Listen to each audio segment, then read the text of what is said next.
प्रस्तुत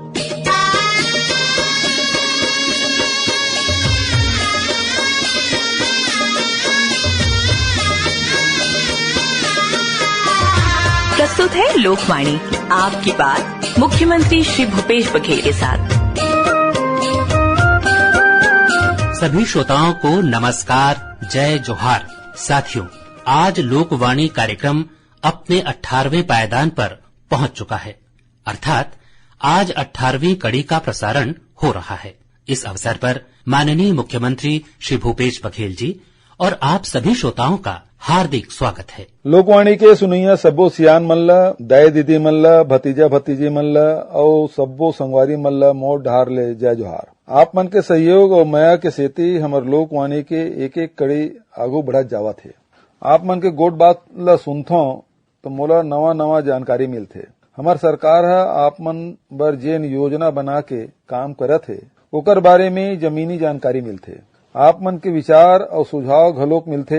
एकर बर आप जम्मो मन ला धन्यवाद। माननीय मुख्यमंत्री जी, लोकवाणी में इस बार का विषय है राजीव गांधी किसान न्याय योजना। एक विशेष पृष्ठभूमि और परिस्थिति में आपने 21 मई 2020 को छत्तीसगढ़ में राजीव गांधी किसान न्याय योजना की शुरुआत की थी। इस योजना के तहत पूरी राशि का भुगतान 4 किस्तों में करने की घोषणा की थी। इस बीच कोरोना महामारी की चुनौती आई, जिसके चलते योजना के भविष्य को लेकर कयास लगाना शुरू हो गया था। लेकिन माननीय मुख्यमंत्री जी, आपने पूरी दृढ़ता से तमाम आशंकाओं को निर्मूल साबित किया और योजना के दूसरे वर्ष की पहली किस्त 21 मई 2021 को किसानों के खाते में डाल दी। आपकी इस साहसिक और संवेदनशील पहल के बारे में किसान भाइयों ने क्या कहा है, आइए सुनते हैं। मैं खिरोधर राम विकासखंड कुनकुरी कर रहे कवाला को मैं ये साल 280 क्विंटल लगभग धान सोसाइटी में बेच रहलो, जेकर भूपेश सरकार बोनस कर रूप में अखन मुखे और परिवार संग मिल के कमाई रहलो से कर बोनस राशि 45,200 रुपया प्रथम किस्त कर रूप में अभी मोर खाता में डाल दी है। ये कोरोना महामारी में भूपेश सरकार कर ये बहुत अच्छा सहयोग है कि हमके मन के सहयोग के रूप में ये राशि के प्रदान कर रहा है, जेकर लागी मैं प्रदेश सरकार के बहुत बहुत धन्यवाद दें और ओकर आभारी हूँ। आदरणीय महोदय नमस्कार, मैं सुरेंद्र ग्राम नकपुरा ब्लॉक दुर्ग का किसान हूँ। राजीव गांधी किसान न्याय योजना का विस्तार निसंदेह किसानों की हितैषी सोच है। इस तरह के ईमानदार प्रयासों से ही किसानों का आय बढ़ेगा व छत्तीसगढ़ का किसान सक्षम बनेगा तथा छत्तीसगढ़ के किसान परंपरागत धान की खेती के अलावा अन्य नगद फसल की ओर एक प्रयास करने का हिम्मत जुटा पाएंगे। आशा है यह योजना छत्तीसगढ़ के किसानों के लिए मील का पत्थर साबित होगा। आदरणीय, किसानों में एक भ्रम की स्थिति है कि जो किसान विगत वर्ष पंजीयन कराने से वंचित रह गए थे अथवा अपने आधे रकबे का ही पंजीयन कराए थे या बाकी में अन्य फसल बोए थे, यदि इस वर्ष अपने पूरे रकबे में योजना में शामिल फसल बोते हैं तो उन्हें योजना में शामिल होने का अवसर मिलेगा कि नहीं मिलेगा। कहीं से स्थिति स्पष्ट नहीं हो पा रहा है, कृपया स्थिति स्पष्ट करने की कृपा करें। जय जोहार। मैं गंगाराम ग्राम कौलाझर विकासखंड डभरा के रहने वाला हूँ। मोर 5 एकड़ खेती भुइयां है। मैं हर एदारी 75 कुंटल धान बेच रहे। राज्य सरकार के राजीव गांधी न्याय योजना मां मोला 11,850 रुपया मिली से। ये रुपया हर मोला खेती किसानी के समय में मिली से बहुत अच्छा समय में। अब मोला साहूकार मन से कर्जा ले बर नहीं पड़े।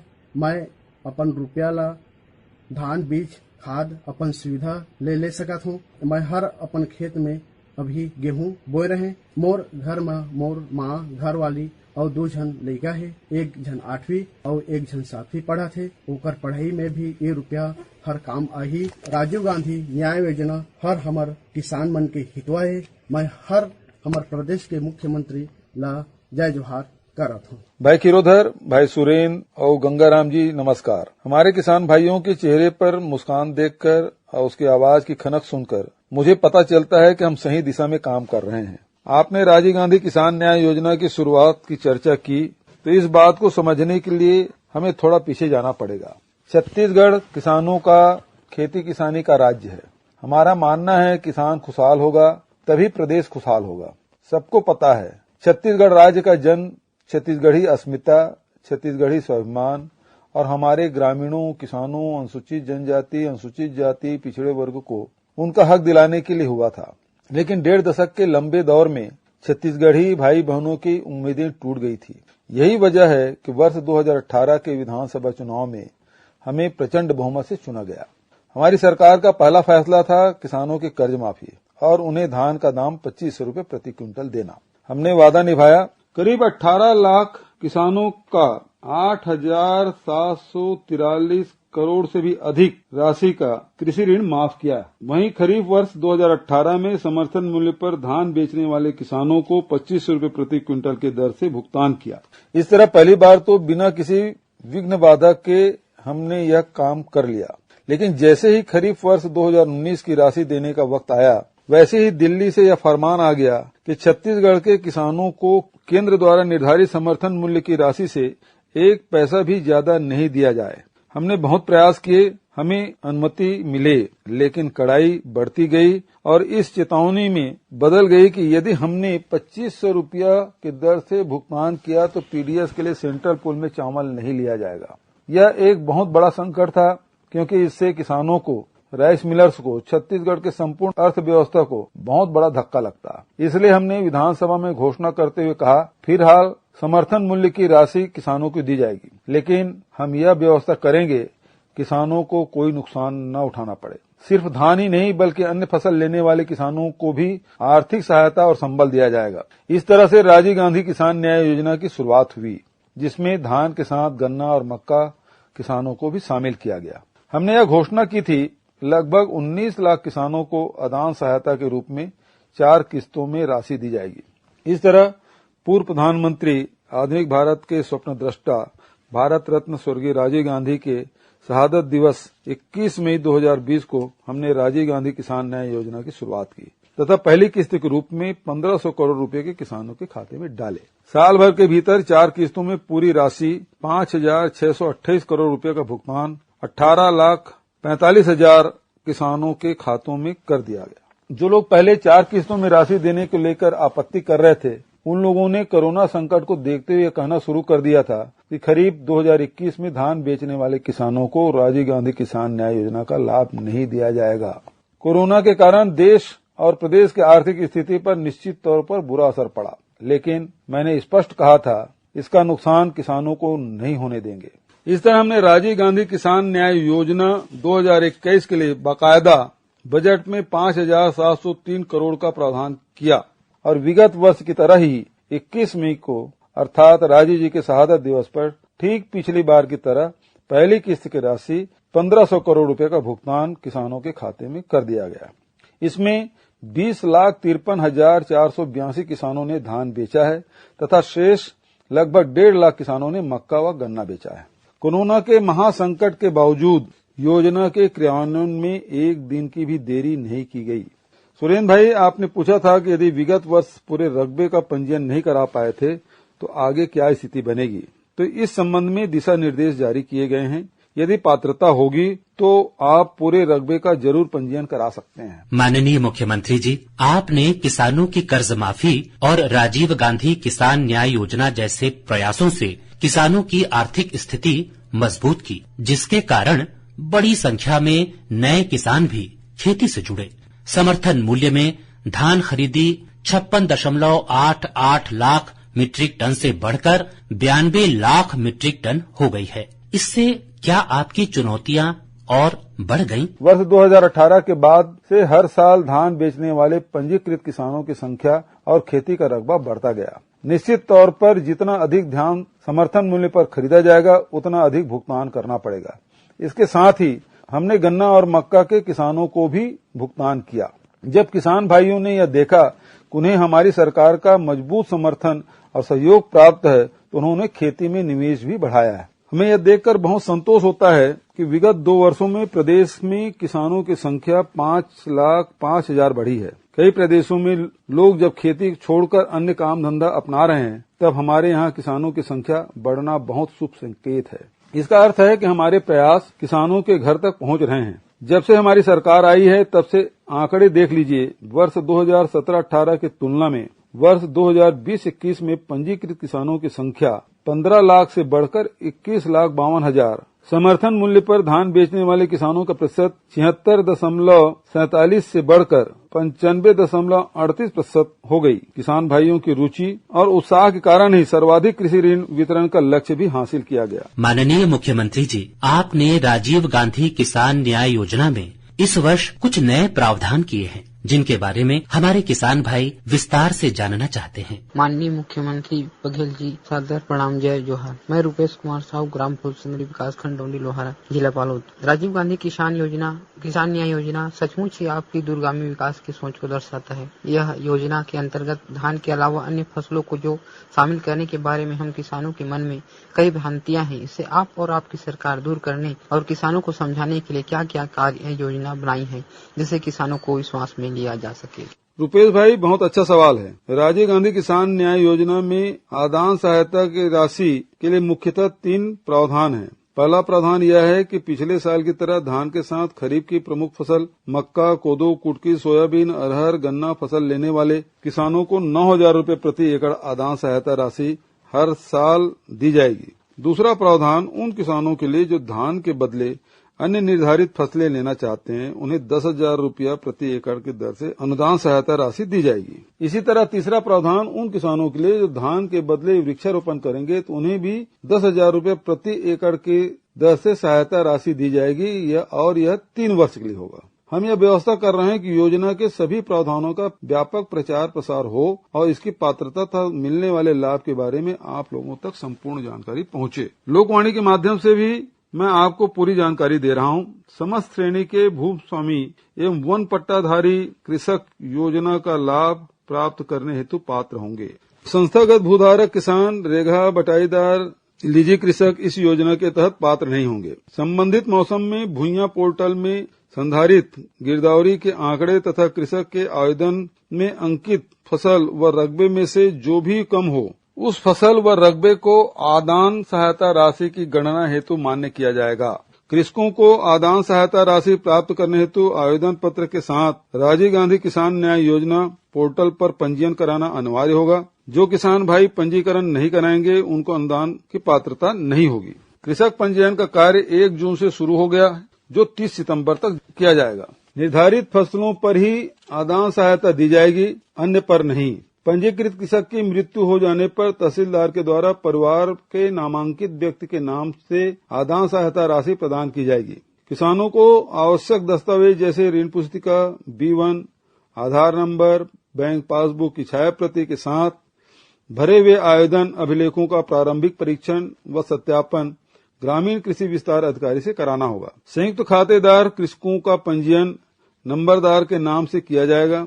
आवेदन पत्र के साथ समस्त खाता धारकों की सहमति, सह शपथ पत्र तथा अन्य आवश्यक अभिलेख प्रस्तुत करने होंगे। आदान सहायता राशि पंजीकृत कृषक के खाते में अंतरित की जाएगी तथा आदान सहायता राशि का बंटवारा आपसी सहमति से किया जाएगा। कृषक को आवेदन के साथ आधार नंबर अनिवार्य रूप से देना होगा। हितग्राही कृषकों से आधार नंबर उनकी सहमति से प्राप्त किए जाएंगे। यदि किसी कृषक के पास आधार नंबर नहीं है, तो मैदानी अमलों के द्वारा ऐसे कृषकों को भारतीय विशिष्ट पहचान प्राधिकरण में पंजीयन हेतु प्रोत्साहित किया जाएगा। प्राप्त आधार नंबरों की गोपनीयता सुनिश्चित की जाएगी। कृषकों के बैंक विवरण में त्रुटि होने पर विभाग के मैदानी अमले द्वारा संबंधित कृषक से 15 दिवस के भीतर सही बैंक विवरण प्राप्त करते हुए अनुदान राशि अंतरण की कार्रवाई सुनिश्चित की जाएगी। जी धन्यवाद। माननीय मुख्यमंत्री जी, आपने बहुत विस्तार से बताया है। इससे हमारे किसान भाइयों को सही ढंग से आवेदन करने और योजना का लाभ लेने में बहुत मदद मिलेगी। राजीव गांधी किसान न्याय योजना का लाभ अब किन किन फसलों को मिलेगा? आपने इसके तहत धान, गन्ना और मक्का के अलावा अन्य फसलों को क्यों शामिल किया है? इस संबंध में सुनते हैं श्रोताओं के विचार और उसके बाद आपका जवाब। मुख्यमंत्री जी, मैं खुमान सिंह यादव, गाँव डुनेरा, उतई जिला दुर्ग ले बोलत हूँ। आप मन ला जय जोहार है। आप मन बताए आपकी सरकार रागी, कोदो, कुटकी की खेती करी मन ला आदान अनुदान के रूप में 10,000 रूपया एकड़ पाछू हर साल मिलही कह के बहुत सुघर कल घोषणा है। ऐसा घोषणा हर नाने किसान मन के आत्मसम्मान और उनका स्वाभिमान ला आगू डहार बढ़ाए में मदद करही। उनला अबड़ खुशी मिलही। ऐसा सुघर कन घोषणा कि जौन ह गरीब किसान के हित में होए। एकर बर में हमारे छत्तीसगढ़ के जम्मू छोटे बड़े किसान भाई डहार ले आपला और आपके सरकार ला गाड़ा गाड़ा बधाई देवत हूँ। और अवैया दिन में आप ऐसने और सुंदर सुंदर घोषणा आप हमार किसान भाई मन पर करते रहू, ही आशा विश्वास ले एक ठन निवेदन में वो आत्मन से करत रहे कि खर मन के उत्पादन की व्यवस्था बेचे बर एकरो मन के बाजार की व्यवस्था हो जाती तो बढ़िया रही से। बहुत बढ़िया सवाल खुमान भाई। आप सबको मालूम ही है कि छत्तीसगढ़ की मुख्य फसल तो धान ही है। किसानों को धान की खेती करने का ज्ञान परंपरागत रूप से अपने पुरखों से मिलता रहा है। धान की फसल लेने में पानी बहुत लगता है। मानसून यदि अच्छा हो तो फसल अच्छी होती है। पूरे फसल काल में बारिश और धूप दोनों का महत्व होता है। इसका संतुलन बिगड़ने पर या तो अचानक मौसम बदलने पर फसल की गुणवत्ता प्रभावित होती है। आदर्श स्थिति में बम्पर पैदावार होती है, जिसके कारण बाजार में अच्छा भाव भी नहीं मिल पाता। इस तरह एक ओर जहां धान फसल का पूरा सम्मान करना है, वहीं दूसरी ओर अन्य फसल को बढ़ावा दिया जाना है, ताकि धान पर बहुत अधिक निर्भरता से किसानों को नुकसान न हो। जहां तक समर्थन मूल्य घोषित करने का सवाल है, तो यह कार्य केंद्र सरकार का है। यह एक विडंबना रही है और खासकर हाल के वर्षों में यह प्रवृत्ति बढ़ गई है कि अन्य फसलों की तुलना में धान का समर्थन मूल्य कम बढ़ाया जाता है। इसी प्रकार छत्तीसगढ़ में होने वाली बहुत सी ऐसी फसलें हैं जिन्हें सेहत के लिए बहुत उपयोगी और औषधि युक्त माना जाता है, लेकिन उनके समर्थन मूल्य पर खरीदी के लिए कोई प्रणाली विकसित नहीं की गई। ऐसे स्थिति में धान, गन्ना और मक्का के अलावा बहुत सी फसलें लेने वाले किसानों को सरकार से सहयोग की जरूरत है। इस बात को हमने बहुत गंभीरता से महसूस करते हुए राजीव गांधी किसान न्याय योजना का दायरा बढ़ाया है। हम चाहते हैं कि धान के बदले अन्य निर्धारित फसलें लेने वाले किसानों को किसी न किसी प्रकार की आर्थिक मदद व उनकी फसल को बाजार में बेचने की सुविधा मिले।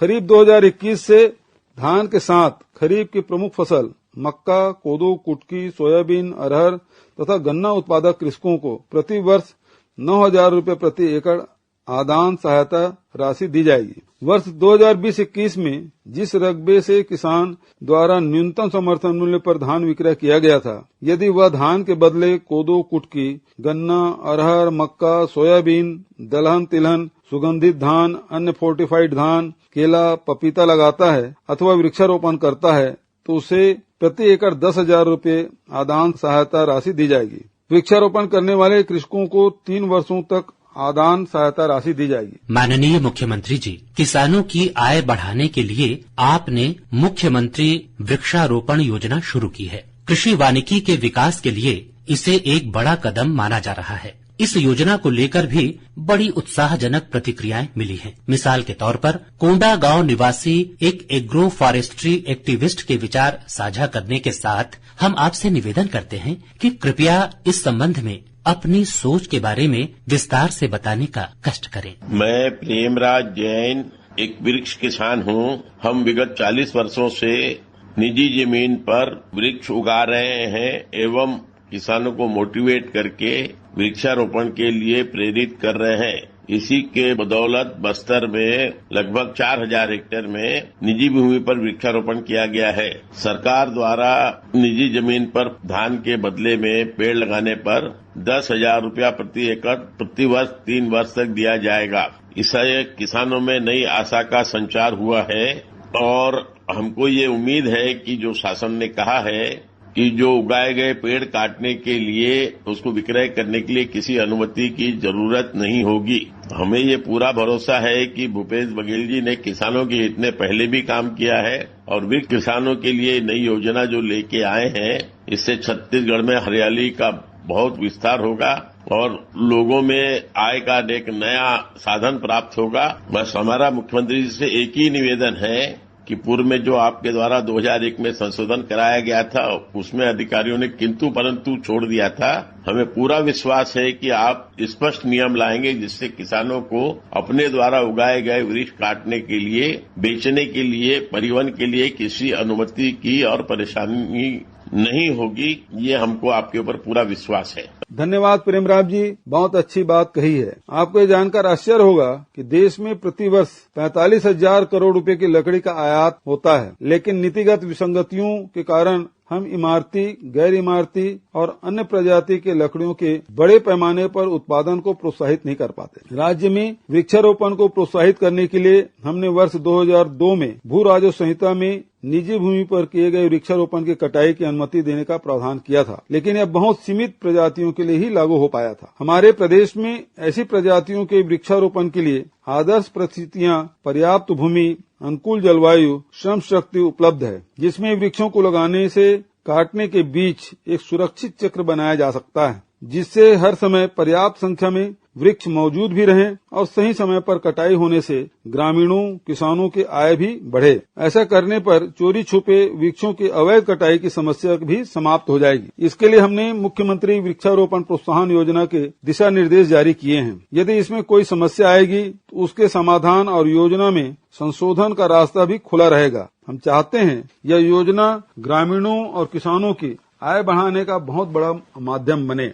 योजना के कुछ प्रमुख प्रावधानों के बारे में मैं आपको बता देता हूँ। मुख्यमंत्री वृक्षारोपण प्रोत्साहन योजना के तहत छत्तीसगढ़ राज्य के सभी नागरिक निजी भूमि की उपलब्धता अनुसार तथा सभी ग्राम पंचायत एवं संयुक्त वन प्रबंधन समितियां योजना का लाभ लेने हेतु पात्र होंगी। गैर वनी क्षेत्रों में इमारती, गैर इमारती, फलदार वृक्ष, बांस, अन्य लघुवनोपज एवं औषधि पौधों का वृहद पैमाने पर रोपण किया जाएगा तथा कृषि वानिकी को प्रोत्साहन दिया जाएगा। इसके लिए उच्च गुणवत्ता के पौधे तैयार किए जाएंगे। जिस भूमि पर वन अधिकार पत्र दिए गए हैं उस भूमि पर भी हितग्राहियों की सहमति से इमारती, फलदार, बांस, लघुवनोपज एवं औषधि पौधों का रोपण किया जाएगा।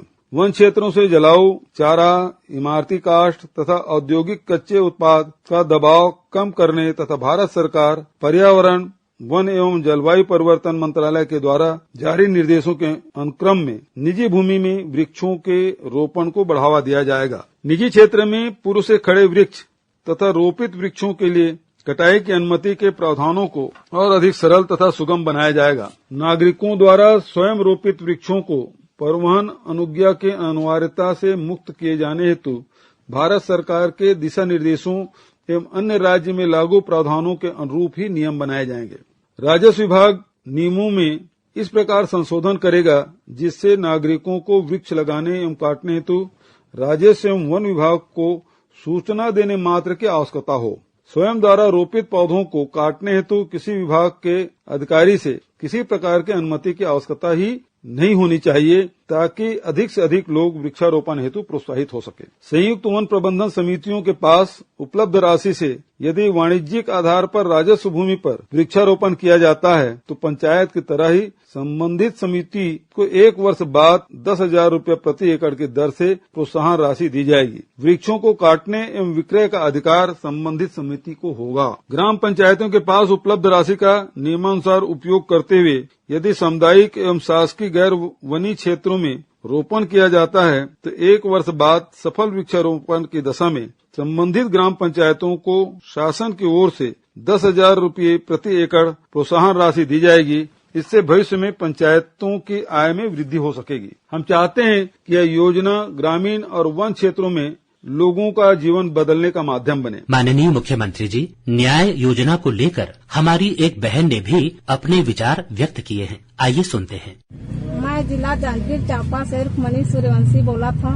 माननीय मुख्यमंत्री जी को सादा प्रणाम। माननीय मुख्यमंत्री जी, आपने हमें गोधन न्याय योजना की सौगात देकर वास्तव में गोबर को गोधान बना दिया है। इससे हमें अतिरिक्त आय हो रही है। वर्मी कंपोस्ट और गोबर खातू को लेकर आप नया क्या करने जा रहे हैं? धन्यवाद। धन्यवाद रुक्मणी बहन।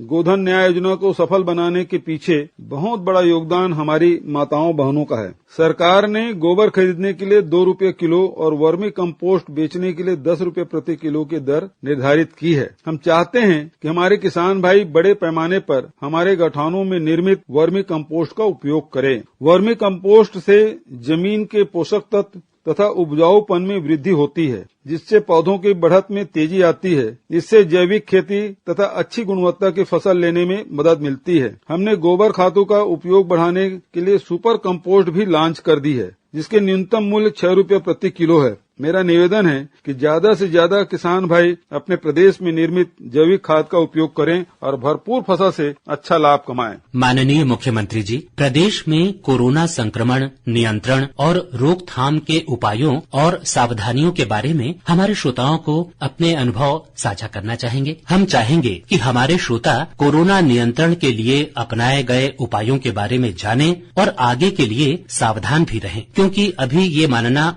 उचित नहीं होगा कि खतरा समाप्त हो गया है। कोरोना की दूसरी लहर वायरस के नए वेरिएंट के साथ आई थी और तेजी से बढ़ने लगी थी। अप्रैल में संक्रमण दर 30% तक पहुंच गई थी। एक माह के भीतर हमने संक्रमण दर को 27% से गिराकर 2.7% लाने में सफलता प्राप्त की। हमने स्वास्थ्य विभाग, जिला प्रशासन, निजी अस्पताल संचालकों, सरकारी अस्पतालों में कार्यरत डॉक्टरों, स्वास्थ्य कर्मियों और जागरूक जनता की मदद से एक पारदर्शी व्यवस्था बनाई। रियल टाइम बेसिस पर वेबसाइट पर अस्पतालों में बिस्तरों की उपलब्धता प्रदर्शित की गई।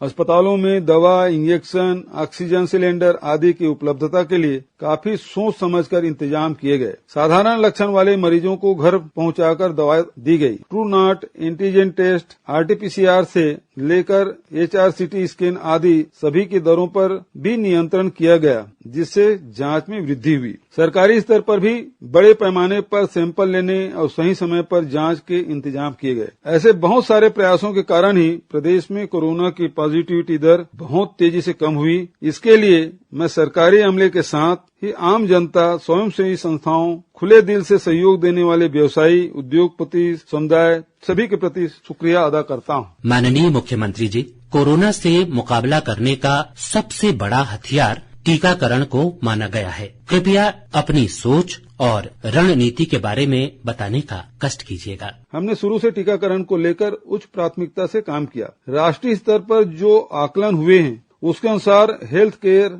वर्कर को 100% फ्रंटलाइन वर्कर और 90% स्वास्थ्य कर्मियों को पहली खुराक दी जा चुकी है, जिसे छत्तीसगढ़ देश में तीसरे स्थान पर है। प्रदेश में 45 वर्ष से अधिक के 58,67,000 लोगों के टीकाकरण का लक्ष्य है। इसमें से 45,31,000 से अधिक लोगों को कोरोना से बचाव का पहला टीका लगाया जा चुका है। 18 से 44 वर्ष आयु के 8,31,000 युवाओं का टीकाकरण किया जा चुका है। अब तक 71,14,000 टीके लगाए गए हैं। छत्तीसगढ़ देश में 6वें स्थान पर है। हमसे जो 5 राज्य आगे हैं वे क्षेत्रफल और जनसंख्या के मामले में काफी छोटे हैं, जैसे लद्दाख, सिक्किम, लक्षद्वीप, त्रिपुरा, हिमाचल प्रदेश। इसी प्रकार टीकों की एक एक बूंद के सदुपयोग के मामले में भी छत्तीसगढ़ काफी अच्छी स्थिति में है। जब टीकों को लेकर राष्ट्रीय स्तर पर काफी समस्याएं और अभाव बताया जा रहा है, तब मुझे यह कहते हुए काफी संतोष होता है कि हमने आगे बढ़कर कहा था, यदि कहीं और से मदद नहीं मिली तो छत्तीसगढ़ सरकार स्वयं सरकारी अस्पतालों में निःशुल्क टीकाकरण की व्यवस्था करेगी। पहले जब 45+ आयु वर्ग के लोगों का टीकाकरण लगाना था तो हमने पूरी तरह से सुचारू व्यवस्था की। 18+ आयु वर्ग को टीका लगाने की घोषणा करने के बाद टीकों की उपलब्धता को लेकर जब संकट पैदा हुआ तो हमने पहले ही टीका उत्पादकों को एडवांस में राशि व आपूर्ति का आदेश प्रेषित किया था, लेकिन राष्ट्रीय स्तर पर असंगत नीति व उत्पादक कंपनियों द्वारा आपूर्ति नहीं करने के कारण बहुत समस्याएं आई। अभी केंद्र सरकार ने एक बार फिर अपनी नीति बदलते हुए स्वयं निःशुल्क टीकाकरण की घोषणा की है। मुझे खुशी है हम जो बात शुरू से कह रहे थे आखिर वहीं पर जाकर सहमति बनी। लोक कल्याण के लिए ऐसे खर्च राष्ट्रीय स्तर पर उठाए जाने की बहुत सारी मिसालें पहले से है। हम चाहेंगे कि निजी क्षेत्र को जो 25% टीके देने की बात कही गई है उसमें भी सुधार हो और पूरे टीके आम जनता के लिए निःशुल्क उपलब्ध हो तो ज्यादा अच्छे नतीजे आएंगे। जय हिंद, जय छत्तीसगढ़। श्रोताओं, लोकवाणी का आगामी प्रसारण 11 जुलाई 2021 को होगा, जिसमें माननीय मुख्यमंत्री विकास का नया दौर विषय पर चर्चा करेंगे। आप इस विषय पर अपने विचार, सुझाव और सवाल दिनांक 28, 29 और 30 जून 2021 को दिन में 3 बजे से 4 बजे के बीच फोन करके रिकॉर्ड करा सकते हैं। फोन नंबर है 0771 के बाद 2430-501, 2430-502 और 2430-503। और इसी के साथ ये कार्यक्रम अब संपन्न होता है। नमस्कार, जय जोहार। अभी आप सुन रहे थे लोकवाणी।